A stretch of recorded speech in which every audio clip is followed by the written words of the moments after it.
투자 계약서 상에서 아마도 투자자들이 가장 중요하게 생각하는 항목을 꼽으라면은 전에 이미 설명드렸던 프로라타 권리랑 그리고 리퀴데이션 프레퍼런스라는 항목이 있습니다. 오늘은 그 리퀴데이션 프레퍼런스에 대해서 또 간단하게 한번 알아보도록 하겠습니다. 그냥 아주 심플하고 간단하게 설명을 드리면은 이 liquidation preference라는 거는 회사가 이제 투자한 회사가 망하거나 아니면은 투자자가 투자했던 가치보다 더 낮은 가치에 뭐 다른 회사에 팔리거나 아니면 청산되거나 할 때 이 투자자가 투자했던 원금을 받을 수 있거나 아니면은 뭐 원금이 안 되면 회사에 돈이 없어가지고 하여튼 최대한 많이 회수할 수 있도록 보호를 해주는 이제 그런 항목을 liquidation preference라고 할 수가 있습니다. 일단 그 일반적으로 회사가 만약에 이제 망하거나 아니면 더 낮은 가치에 다른 회사에 팔리면은 그 돈이 어떻게 이제 배분이 되냐면 가장 먼저 가장 먼저 빚쟁이들한테 돈을 갚는데 이제 돈이 들어가고요. 그러고도 돈이 남았으면은 주주 중에서 우선주, preferred share라 그러죠. 우선주를 가지고 있는 주주들한테 돈이 배분되고, 그리고도 또 돈이 남으면은 보통주, common share, 보통주를 가지고 있는 주주들한테 이제 돈이 분배가 됩니다. 근데 보통 그 빚쟁이까지는 돈이 가고 우선주를 가지고 있는 투자자들한테도 아니면 주주들한테도 이제 돈이 어느 정도 분배되는데 요 이제 보통주 가지고 있는 주주들이나 투자자들한테는 거의 이제 돈이 안 들어오죠. 그렇기 때문에 요 liquidation preference라는 거는 어떻게 보면 우선주를 가지고 있는 투자자들을 보호하기 위한 그런 항목이라고 생각을 하시면 됩니다. 항상 제가 강조하듯이 한국 계약서는 제가 뭐 잘 몰라서 한국에도 이런 항목이 있는지 모르겠지만 미국 투자 계약서에는 거의 기본적으로 들어가 있는 항목이 liquidation preference이니 만약에 미국 VC들한테 투자를 받으려고 하는 한국의 창업가 분들은 반드시 알고 계셔야 할 그런 이제 내용이라고 생각을 합니다. 제가 뭐 항상 하듯이 또 그냥 간단한 예를 하나 들어보겠습니다. 저희가 10억짜리 밸류에이션인 회사에 1억을 저희가 투자를 해가지고 저희가 가지고 있는 이 회사의 지분은 이제 10%인 요런 이제 그 케이스를 가정을 해볼게요. 이 회사가 뭐 처음에는 굉장히 가능성도 많고 좋았는데 이제 갈수록 경기도 안 좋아지고 뭐 생각했던 대로 제품이 안 나오고 해서 계속 이제 투자금은 떨어지고 추가 투자는 못 받고 그래서 고민을 하고 있는데 갑자기 어떤 이제 큰 회사에서 본인들의 사업을 전략적으로 키우기 위해서 이 회사를 인수를 하기로 이제 결정을 했습니다.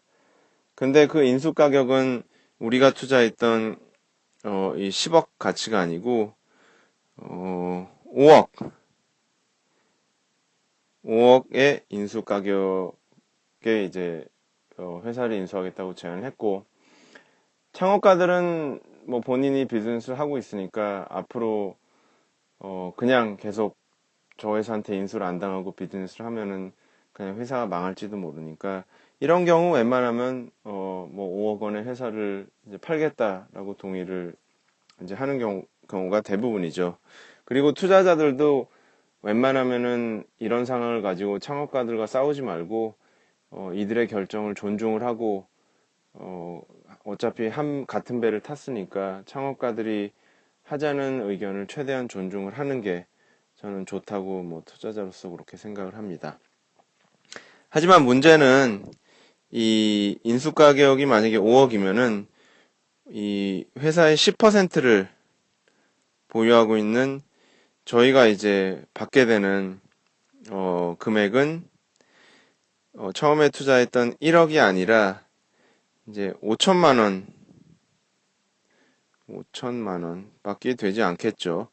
왜냐하면 회사 가치가 5억이고 거기에 10%를 우리가 가지고 있으니까.